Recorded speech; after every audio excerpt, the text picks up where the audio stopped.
We've implemented this exact process with dozens of general contractors, and the result, faster estimates, better clients, and actually more time to help grow the business. I'm going to be walking you through it step by step. Great thing about this process is it's very simple to conceptualize. There is three different levels of estimating that you're going to provide to a client, and each one helps bring the client to the next stage or weeds out the clients that either budget is out of whack or you don't want to be working with. So first one we're going to be talking about is the ballpark budget.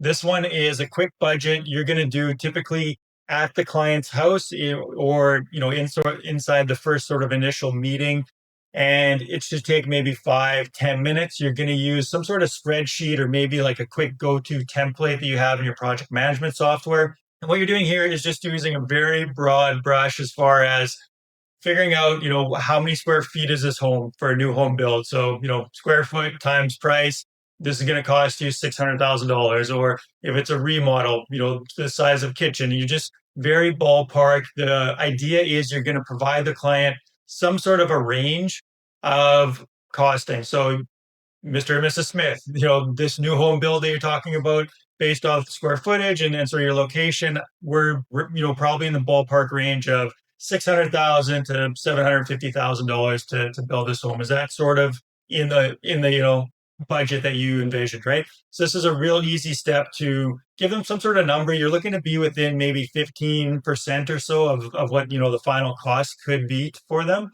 And it really is quick. You give them a price, it's free, and you can see if this is something that is worth pursuing further, or if we need to go back to the drawing board because their expected budget is nowhere near the actual cost that it's going to take to build their project. All right, so that's the first level of estimate. The second level of estimate that you're going to provide to a client is the rough budget.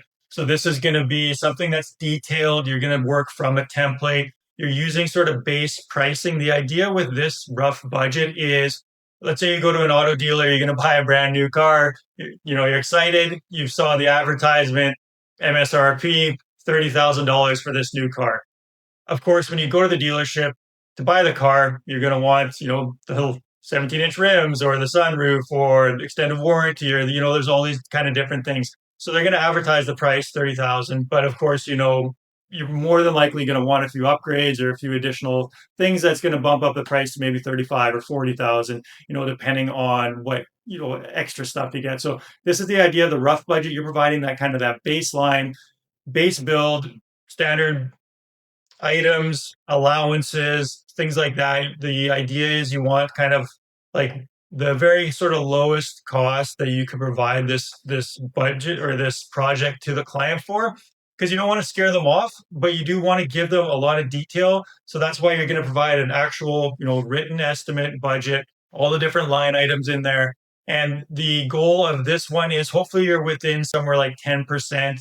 Obviously the more closer the better, but if you're within 10% of the final budgeting, which I'm going to get to step number 3 in a minute here, where you get more refined, that you're in a good place. And this gives the client enough to see that you've put in the detail, you put in the work, you've done takeoffs. So you're using specific square footages for all the different parts of the project, but you're not going out and getting supplier quotes. You're not going through selections of specific things that the client wants in the project. Not doing bid requests for subcontractor pricing and stuff like that. That's something that we're going to get to in the next step. And from here, the goal is that you provide this to the client.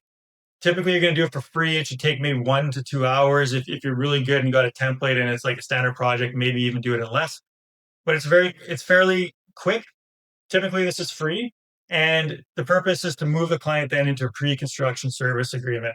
And the PCSA is sort of that next step and ensures that you're actually going to get paid for the drill down budgeting, which is coming up to number 3 here. So the drill down budgeting. And ideally, if your process is in place, you've got a pre-construction agreement, so you're getting paid for the time that you're putting in. So you don't mind going into the level of detail and working through with the client or their designer or your designer with the selections and different things. And this is probably going to take anywhere 5-10+ hours, depending on the complexity of the project and how much your communication you have back and forth with the client, and things like that. But you're going to go through selections. You're going to tender out bids to your subcontractors, get their pricing, supplier quotes for specific materials that are going into the project. And you're helping sort of value design. And if the scope changes, the client, the good thing about this like three-tiered level estimating is that the client is always going to know sort of right away, what the base price is, and then they can see how their selections or their input affects the price. So you're not kind of getting all the way to the end with this huge sticker shock. There's been an iterative process. The client knows like first, ballpark range. Yeah, seems okay. You move on to the next step. Rough budget. Yeah, that looks like feasible. Good. Then you move on to the next thing, drill down. So by the time you get to the construction contract, you've already worked with the client for potentially months if you're going through the whole pre-construction process. And it should be a very easy transition then for them to sign for the construction contract. So if you want more help with this and you want to learn how to get pre-construction process in place, go check out this next video. We guide you through how to build a pre-construction service agreement and process to help give you a high converting process that you can sell the client into the construction process, plus get paid for the estimating, the budgeting, the scheduling, all that stuff for the pre-construction. So go check out this next video. I'll see you there.